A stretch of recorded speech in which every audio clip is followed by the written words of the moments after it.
On va corriger le contrôle sur les puissances, contrôle que je vous avais donné en exercice. Exercice 1. Calculer, entre parenthèses, donner le résultat sous forme décimale. Donc la forme décimale, c'est la forme normale, éventuellement avec une virgule. Mais même s'il n'y a pas de virgule, c'est la forme décimale, c'est la forme classique pour écrire un nombre. Donc 3 puissance 3, autrement dit 3 au cube. On fait 3 fois 3, 9 fois 3, 27. Donc 3 au cube, ça fait 27. Ensuite, 10 puissance moins 5. Alors 10 puissance moins 5, c'est une règle qu'on a vue dans le cours. Ça va faire 0,0, etc. Donc il y aura autant de zéros que d'exposants ici, y compris, enfin, en comptant aussi le 0 avant la virgule. Donc il faut mettre 5 zéros en tout. 1, 2, 3, 4, 5 zéros. Autrement dit, on obtient 0,00001. Donc ici, vous avez des unités, dixième, centième, millième, 10 millième, 100 millième. Autrement dit, 10 puissance moins 5, c'est 1 100 millième. Moins 16 puissance 0, ben c'est égal à 1, parce que n'importe quel nombre à la puissance 0, ça fait 1. Même si le nombre est négatif, hein, l'important ici, c'est que 0 est pair. Et donc, quand l'exposant est pair, on obtient un nombre positif ici. Et en particulier pour 0, on obtient 1. Donc que ce soit un nombre négatif ou un nombre positif ici. Donc la réponse c'est 1. 5 puissance moins 1. Alors 5 puissance moins 1, c'est 1 cinquième, mais 1 cinquième, c'est 1 divisé par 5 puissance 1, autrement dit 1 cinquième. Mais là on le veut sous forme décimale, donc 1 cinquième c'est sous forme de fraction. Sous forme décimale, il faut le calculer ici. Donc 1 divisé par 5, un moyen simple de, alors soit vous posez la division, donc il va 0 fois, on descend le 0, et ça fait 2 fois 5, 10, et il reste 0. Ou alors, petite astuce, on peut dire que 1 cinquième, c'est pareil que 2 dixièmes, en appliquant la règle d'égalité des fractions. On a multiplié par 2 le numérateur et le dénominateur, par conséquent, les deux fractions sont égales. Donc forcément, ici, ça va faire 0,2. Parce que calculer cette fraction, c'est très facile, c'est un décalage de la virgule. Donc ça fait 2 dixièmes, donc ici 0,2. Exercice 2, écrire sous forme d'une seule puissance. Alors grand A égale 7 fois 7 fois 7 fois 7. On veut l'écrire sous forme d'une seule puissance.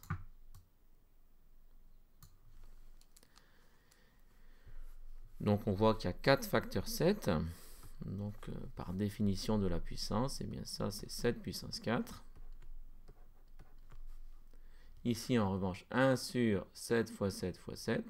Ici, les puissances sont en bas. Donc, il y en a 3. Donc, ça va être 7 puissance moins 3.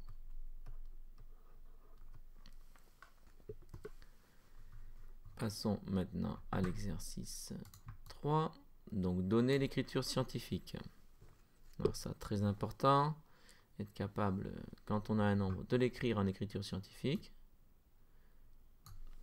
Donc par exemple pour 300, on voit que c'est 3 fois, donc on va placer la virgule ici juste après le 3 pour qu'il y ait un seul chiffre non nul avant la virgule. Donc ce sera un nombre entre 1 et 10, donc c'est 3 fois 10 puissance 2. Et ici pour i, donc la virgule, on va la positionner ici, donc ça va être 7,3 multiplié par une puissance de 10. Alors, quelle puissance de 10? On est ici. C'est un petit nombre, donc ça va être une puissance négative. Maintenant, on compte le nombre de décalages. 1, 2, 3, donc c'est 10 moins 3. Autrement dit, c'est à peu près 7 millièmes, et on voit qu'effectivement, 7 est bien en position des millièmes. Donc c'est bon, ça me donne 7,3 fois 10 moins 3. Passons maintenant à l'exercice 4. Donc, l'exercice 4, c'est l'inverse de l'exercice 1, où on vous donne le nombre sous forme décimale et on doit l'écrire sous forme d'une puissance, alors d'une vraie puissance, hein, autrement dit, il faut que l'exposant il soit strictement plus grand que 1, parce que sinon on aurait pu répondre, ça aurait été un peu, voilà, on aurait pu répondre 32 puissance 1, ça c'est une puissance. Sauf que, attention, pour éviter que l'élève répond ça, on a imposé que l'exposant doit être strictement plus grand que 1. Et là, c'est pas strictement plus grand que 1. Donc, ce cas facile, on n'a pas le droit de le faire parce que on veut un exposant ici qui soit plus grand que 1. C'est pour éviter que l'élève réponde fasse une réponse évidente ici. Donc ici, on va décomposer 32. Donc 32, bon, bah, c'est 16 fois 2. Ou 4 fois 8. Bon, voilà. Donc on décompose. Et donc 16, c'est 4 fois 4. Donc on peut l'écrire 4 fois 4 fois 2. Mais les 4, on peut encore les décomposer sous forme 2 fois 2. Donc ça fait 2 fois 2 fois 2 fois 2 fois 2. Hein. Ici, ce 4 là, il se retrouve ici. Ce 4 ici, il se retrouve là. Et ensuite, il y a le 2. Et donc, on s'aperçoit qu'on obtient 2 à la puissance 5. Autrement dit, 32, on peut l'écrire 2 puissance 5. 2 fois 2, 4, fois 2, 8, fois 2, 16, fois 2, 32. Donc, c'est bon. On peut vérifier comme ça que c'est bien 2 puissance 5. Passons à l'exercice 5. Donc, calculer en détaillant, le résultat sera donné en écriture décimale. Alors, on y va. Donc, on est attentif à quelle est l'opération qui est prioritaire. L'opération qui est prioritaire, dans le i, c'est la puissance. 7 puissance 2, c'est 49. Donc, on fait d'abord la puissance. Donc, ça fait 2 plus 4 fois 49. Ensuite, 4 fois 49. C'est quasiment 4 fois 50. Donc, on va être très proche de 200. Il y aura juste 4 d'écart, donc ce sera 196. Donc ça fait 2 plus 196. Autrement dit, 198. Pour le suivant, alors on pourrait calculer les puissances, donc dire que ça fait 5 fois 1000. Et ensuite ici, donc 0,01 et faire 4 fois 0,01. C'est possible de faire comme ça. Une autre possibilité ici, c'est d'identifier quand on voit ça, eh bien on voit qu'en fait on veut additionner deux nombres qui sont écrits en écriture scientifique. Voici le premier nombre et voici le deuxième nombre. Au final, compte tenu que l'addition c'est la dernière opération qu'on va faire, eh bien il s'agit d'ajouter ces deux nombres qui se trouvent écrits en écriture scientifique. Donc ce qu'on va faire, c'est qu'on va plutôt les écrire en écriture décimale et ensuite on les ajoutera. Donc 5 fois 10 puissance 3, eh bien c'est 5000. Plus 4 fois 10 moins 2, mais ça c'est 4 centièmes, donc c'est 0,04. Et donc par conséquent, on obtient 5000,04. Voici pour l'exercice 5. Passons à l'exercice 6. Alors c'est un classique, l'exercice 6, on va revenir là-dessus dans le cours. On traitera un exercice très proche dans le cours. On le mettra dans le cours carrément. Donc ici, on a ce calcul à faire. Donc on demande de calculer donc, ce grand L en détaillant et donner le résultat en écriture décimale et en écriture scientifique. Autrement dit, dans les deux écritures standards. On veut l'écriture décimale, l'écriture scientifique, qui sont les deux écritures standards d'un nombre, deux écritures possibles pour un nombre. Donc l'idée quand on a ce genre de calcul, c'est de se dire, comme ici, les nombres ici, ils sont écrits en séparant une partie numérique et une puissance de 10. Alors, on va d'abord s'intéresser que au numérateur, donc on ne va pas traiter ce qui est en bas, on va traiter uniquement ce qui est en haut. Et pour traiter ce qui est en haut, on va calculer ensemble les nombres, donc 1,5 et 4, et ensemble les puissances de 10, parce que ce sera plus facile de faire comme ça, en calculant ensemble les parties entre guillemets homogènes. Donc, regardez ce que ça va donner ici. Donc on ne touche pas au bas. Donc le bas pour l'instant, je le garde tel quel. Et on va juste modifier le haut. Alors le haut, vous voyez qu'on va faire, on peut déplacer parce qu'il n'y a que des multipliés. Donc on peut dire que ça fait 1,5 fois 4 fois 10 puissance 7 fois 10 puissance moins 5. J'ai juste déplacé les facteurs et j'ai le droit parce qu'il n'y a que des multiplications. Maintenant, ce qui est en haut, ben, je peux calculer 4 fois 1,5, ça fait 6. Multiplié par... Donc ensuite, en bas, ça ne change pas, ça fait 2 fois 10 puissance 5. Et ensuite, il faut que je calcule 10 puissance 7 fois 10 moins 5. 10 puissance 7 fois 10 moins 5.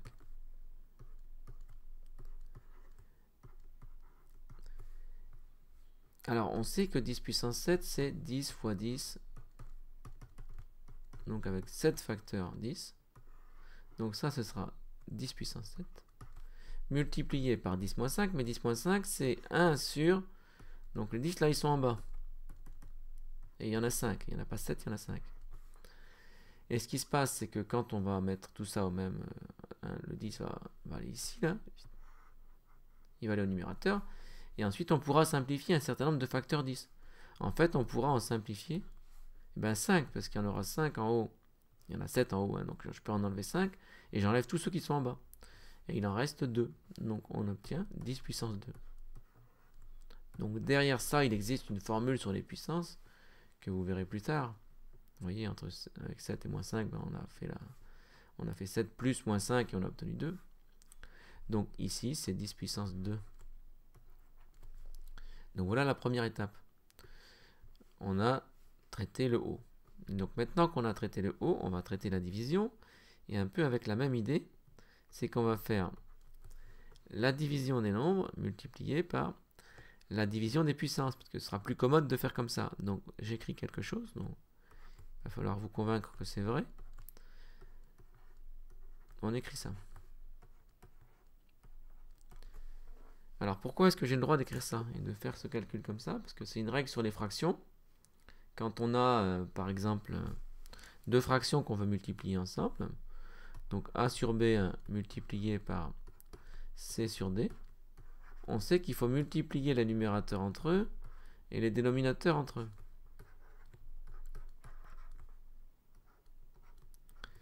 Et bien si on applique cette règle dans l'autre sens, vous voyez que ça revient à ce que j'ai fait ici. J'ai transformé cette écriture en celle-là. Et donc, ce qui va me permettre de dire que 6 fois 10 puissance 2 divisé par 2 fois 10 5, il faut diviser par 2 et diviser par 10 5. Je peux diviser 6 par 2 et diviser 10 puissance 2 par 10 puissance 5. Ça va me donner le même résultat. Donc, je peux faire cette transformation. Et l'intérêt, c'est que ça me fait manipuler ensemble les puissances de 10 et ensemble les nombres. Ce qui est pratique. Donc ici...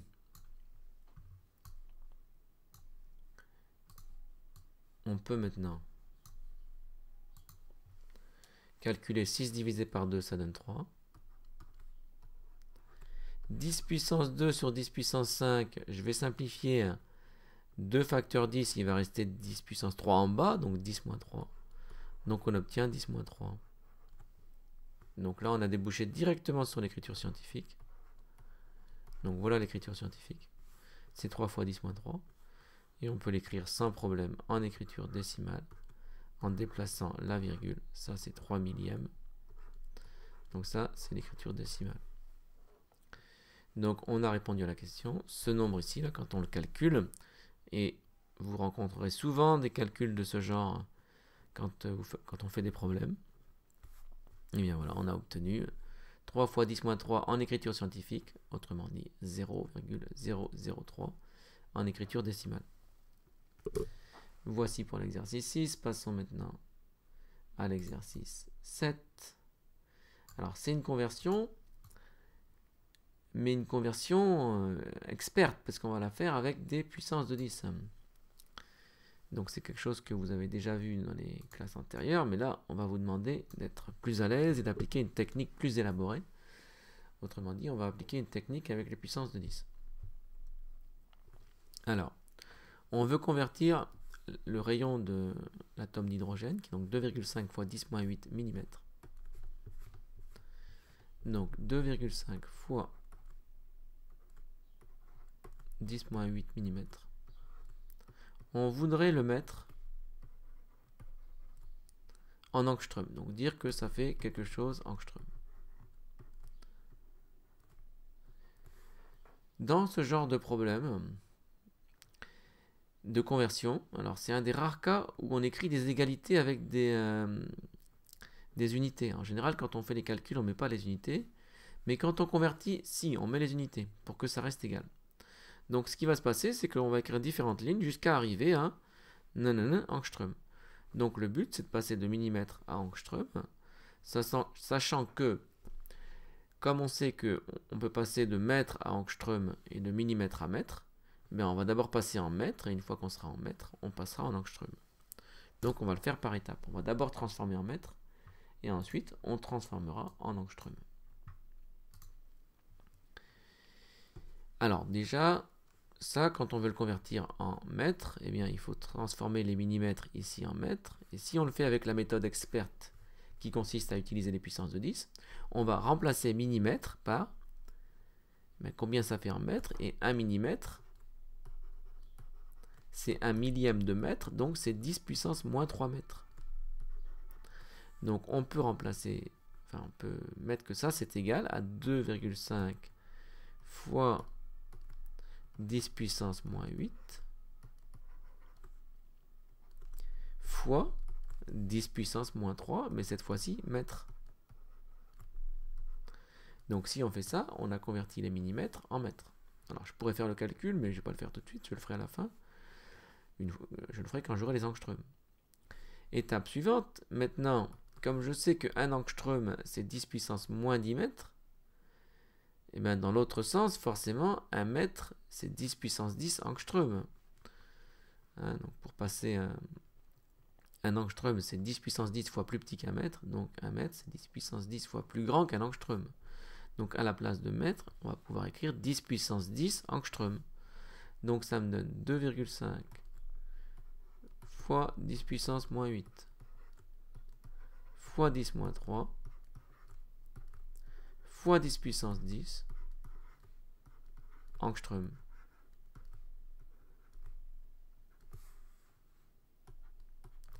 Donc maintenant, compte tenu qu'on... Mais non, on ne sait pas. Donc, donc maintenant, on va faire ce calcul. Donc ils ne précisent pas sous quelle forme ils veulent le résultat. Donc on va le donner, on verra, sous forme décimale a priori pour que ce soit plus simple. Donc on va faire le calcul des puissances de 10 pour voir ce que ça donne. Donc 2,5 pour l'instant, je n'y touche pas. Multiplié par... Alors 10 puissance moins 8 fois 10 puissance moins 3 fois 10 puissance 10. Toujours pareil, on voit qu'il y a des puissances de 10, il y a des facteurs 10 qui vont se simplifier. Donc il y en a 8 en bas, 3 en bas, donc ça fait 11 en bas et 10 en haut. Et bien ça fait 10 moins 1.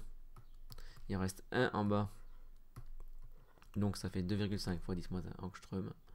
Autrement dit, 0,25 angstrom si on l'écrit en écriture décimale. Donc voilà le rayon de l'atome d'hydrogène en angstrom. C'est 0,25 angstrom. Donc vous pouvez retenir cette façon de convertir, qui est une méthode experte, mais qui est très efficace, qui permet de convertir n'importe quoi en n'importe quoi, en utilisant les puissances de 10. Donc au lieu de faire des décalages, etc., on fait les puissances de 10 et c'est... Voilà, c'est très efficace pour convertir. Donc passons à l'exercice suivant. Donc exercice 8.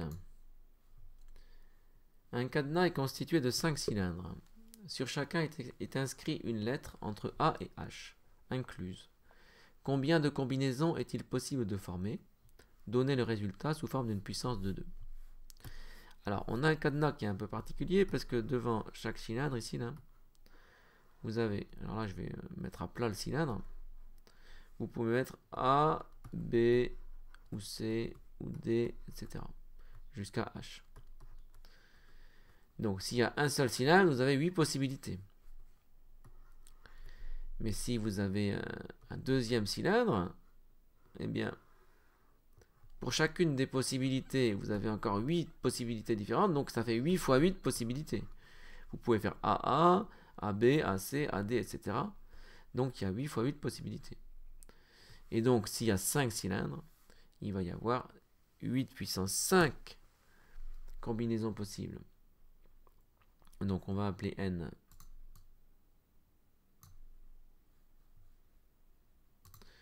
le nombre de combinaisons. Donc, soit N le nombre de combinaisons, soit N le nombre de combinaisons, soit N le nombre de combinaisons. Le nombre de combinaisons.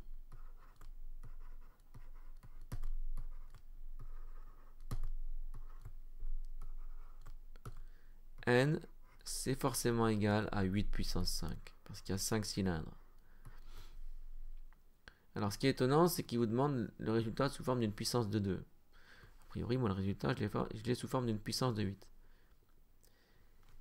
Mais 8, ça se décompose avec des 2. Parce que 8, c'est 2 fois 2. Alors, fois 2. C'est 8 égale ici. 8, c'est égal à 2 fois 2 fois 2. Autrement dit, c'est 2 puissance 3. Si on préfère. Et donc, comme là, c'est 8 fois 8 fois 8 fois 8 fois 8, on peut l'écrire 2 fois 2 fois 2. Ça, c'est le premier 8. Fois, alors je vais mettre des parenthèses pour l'instant, fois 2 fois 2 fois 2. Deuxième facteur 8. Fois 2 fois 2 fois 2. Troisième facteur 8. Fois 2 fois 2 fois 2. Fois 2 fois 2 fois 2. 1, 2, 3, 4, 5. Il y a 5 fois 8. Et vous voyez que si on peut enlever les parenthèses, parce que comme il n'y a que des multipliés, on peut calculer en regroupant comme on veut. Donc les parenthèses ici ne sont pas utiles. Ça a un sens. L'expression sans parenthèse a un sens. Et l'expression sans parenthèse, il suffit de compter le nombre de 2. Ben, il y a 5 paquets. Dans 5 paquets, à chaque fois, il y en a 3. Donc ça fait 15. Donc ça va être égal à 2 puissance 15. Donc il y a 2 puissance 15 combinaisons. Alors on pourrait calculer combien ça fait ici. Comme l'énoncé le demande sous forme d'une puissance de 2, on va juste répondre 2 puissance 15. Il y a 2 puissance 15 combinaisons. Passons maintenant à l'exercice 9. Alors, exercice 9. Un fabricant dispose de 60 kg d'or pour fabriquer des feuilles d'or.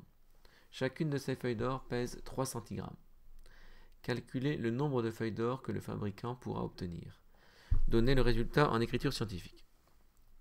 Alors, les feuilles d'or, c'est quelque chose de très léger parce que l'or, ça coûte cher. Donc, on veut avoir des feuilles les plus fines possibles, ce qui explique qu'on obtient une très petite masse ici. Et donc, une feuille, ça pèse 3 cg. Et je veux savoir combien j'ai de feuilles comme ça dans 60 kg. Alors, appelons par exemple, là encore, on va appeler grand N le nombre de feuilles, soit grand N le nombre de feuilles.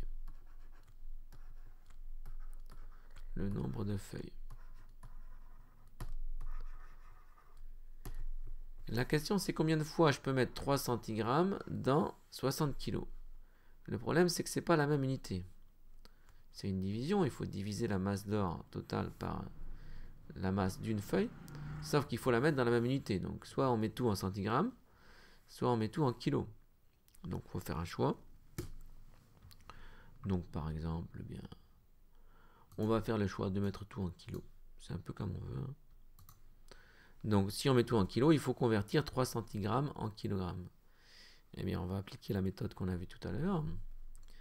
Donc, 3 centigrammes. Alors déjà, on pourrait avoir l'idée, centi, ça veut dire centième. Donc, c'est des centièmes de grammes. Donc, en grammes, ça fait 3 fois 1 centigramme. C'est 10 puissance moins 2 grammes. Parce que c'est un centième de gramme. Donc, 3 centigrammes, c'est 3 fois 10 moins 2 grammes. Et 1 gramme, c'est 1 millième de kilo. Donc, ça fait 3 fois 10 moins 2 fois 10 moins 3 kg. Autrement dit, 3 centigrammes. Ici, il y a 2 puissance, il y a 2 facteurs 10 en bas, 3 facteurs 10, ça fera 5 facteurs 10. Donc, ça fait 3 fois 10 puissance moins 5 kg. Donc, voilà la masse d'une feuille d'or en kilogrammes.